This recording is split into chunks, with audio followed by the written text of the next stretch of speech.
आपका बहुत बहुत स्वागत है हमारे चैनल ऑल अबाउट एनसीईआरटी में। आज हम पढ़ेंगे क्लास 7th का नया लेसन साइंस जो है पवन, तूफान और चक्रवात। तो इस लेसन को अभी हम पढ़ा नहीं रहे हैं, हम केवल आपको इसके मेन क्वेश्चन आंसर करवा रहे हैं क्योंकि बहुत से स्कूलों में बच्चों के एग्ज़ाम्स जो हैं शुरू हो गए हैं। तो आज हम इसके आपको प्रश्न और अभ्यास सबसे पहले करवाते हैं, ठीक है।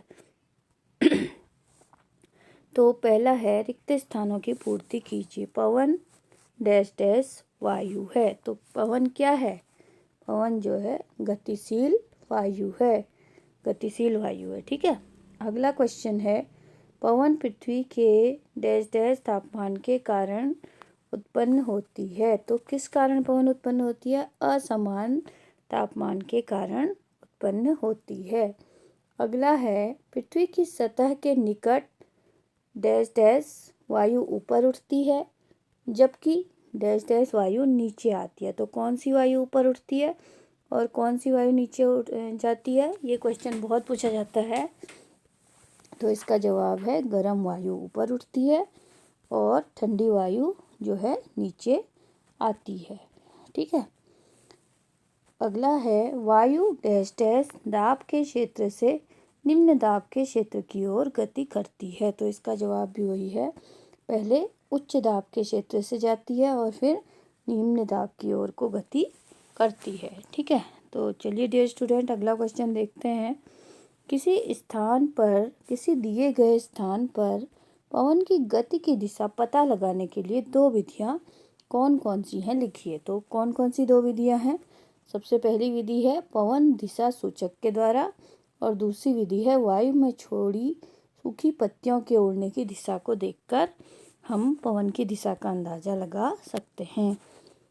नेक्स्ट क्वेश्चन देखिए, प्रश्न नंबर 3, ऐसे दो अनुभव बताइए जिनसे आपको ऐसा अनुभव हो कि वायु दाब डालती है।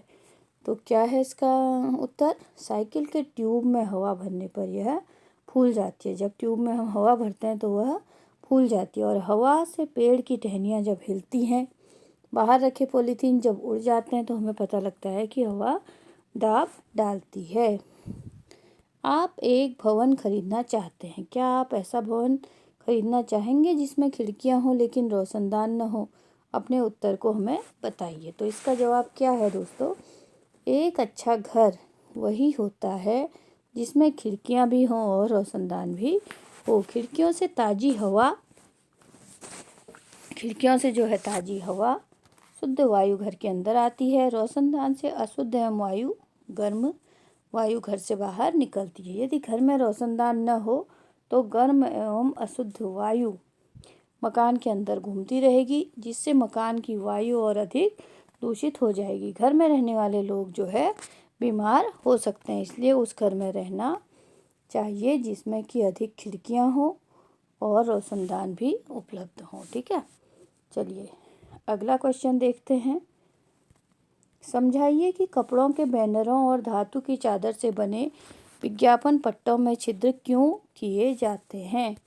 तो क्यों किए जाते हैं छिद्र? देखिए इसका जवाब है, कपड़ों के बैनरों और धातु की चादर से बने विज्ञापन पट्टों में छिद्र इसलिए किए जाते हैं क्योंकि वायु बिना कोई नुकसान के इनमें से गुजर जाती है। यदि टंगे हुए बैनर और विज्ञापन पट्टों में छिद्र नहीं बनाए जाएंगे तो उन पर बहुत अधिक दाब लगती है और उनको नुकसान पहुंचा सकती है।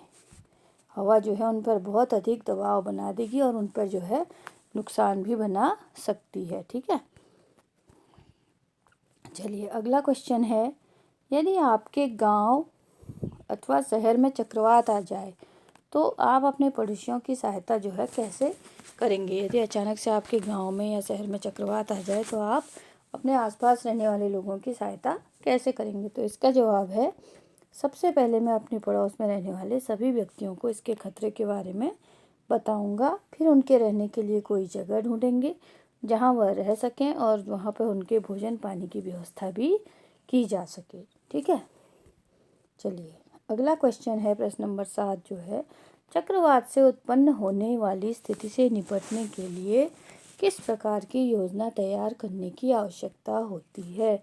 कभी भी चक्रवात आता है तो उससे निपटने के लिए सबसे पहले किस प्रकार की तैयारी आपको करनी चाहिए। तो इसका जवाब है, सबसे पहले आपको क्या करना चाहिए, चक्रवात चेतावनी तंत्र की स्थापना करनी चाहिए और सब जगह चेतावनी देनी चाहिए। चक्रवात आश्रय स्थल की व्यवस्था, उसके बाद वहाँ जो लोग रहते हैं उनके लिए आश्रय स्थल की व्यवस्था करनी चाहिए।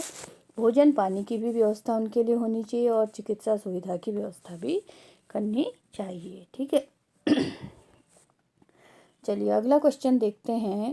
निम्नलिखित में से किस स्थान पर चक्रवात आने की संभावना नहीं होती है। अब इनमें से देखिए कौन से स्थान में चक्रवात आने की संभावना नहीं है। तो चेन्नई में है, बेंगलोर में भी है, बेंगलुरु में भी है, अमृतसर में नहीं है और पुरी में भी है। जो भी स्थान जो है समुद्र के नज़दीक होंगे उनमें चक्रवात आने की संभावना होती है, जो स्थान दूर है वहाँ नहीं होती है। तो इसमें कौन सा है, अमृतसर में नहीं है। ठीक है। अगला क्वेश्चन है, नीचे दिए गए वक्तव्यों में कौन सा सही है।